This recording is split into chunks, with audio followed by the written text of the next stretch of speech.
Hi friends, welcome back to my channel. ఇవాళ నేను ఒక మంచి టెంపుల్ విజిట్తో అయితే మీ ముందుకు వచ్చేసాను అండి. ఇది విజయవాడ దగ్గర ఉన్న మొగల్రాజపురం దొనకొండ అమ్మవారు. అయితే మీకు ఆల్రెడీ ఐడియా ఉండే ఉంటుందండి. చాలా పవర్ఫుల్ టెంపుల్. ఇక్కడ చూసారు అండి, స్టెప్స్ ఇళ్ళ మధ్యలో ఉండి ఎక్కడానికి చాలా టఫ్గా అయితే ఉంటుంది. ఇంకా తర్వాత ఈ స్టెప్స్ క్రాస్ అయిన తర్వాత రోడ్డే ఎక్కువ ఉంటుందండి. దారిలో మనకి వినాయకుడు అను సుబ్రహ్మణ్యేశ్వర స్వామి టెంపుల్ అయితే కనపడుతుంది. ఇక్కడ కూడా కొబ్బరికాయలు కొట్టి అభిషేకం చేయించుకొని మళ్ళీ మెయిన్కి అయితే దారికైతే స్టార్ట్ అయిపోతాం. దారిలో మొత్తం మనకి 12 అమ్మవార్ల విగ్రహాలు అయితే కనపడుతూ ఉంటాయండి. మీకు ఈ టెంపుల్ యొక్క విశిష్టత కావాలంటే నాకు కామెంట్ సెక్షన్లో కామెంట్ చేయండి. నేను ఇంకో వీడియో అయితే షేర్ చేస్తాను. ఇదే అండి మెయిన్ ఎంట్రన్స్. ఇక్కడ వీడియోస్ కానీ ఫొటోస్ కానీ తీయొద్దన్నారు. దేవుడి దగ్గర ఎందుకులే మళ్ళీ అని చెప్పేసి నేను బయట ఎంట్రన్స్ వరకు అయితే తీసానండి.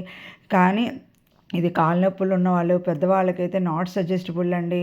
అస్సలు ఎక్కలేరు. ఎండ పడకుండా పొద్దున్నే వెళ్తే అభిషేకాలతో రిటర్న్ అవ్వచ్చు. Please subscribe.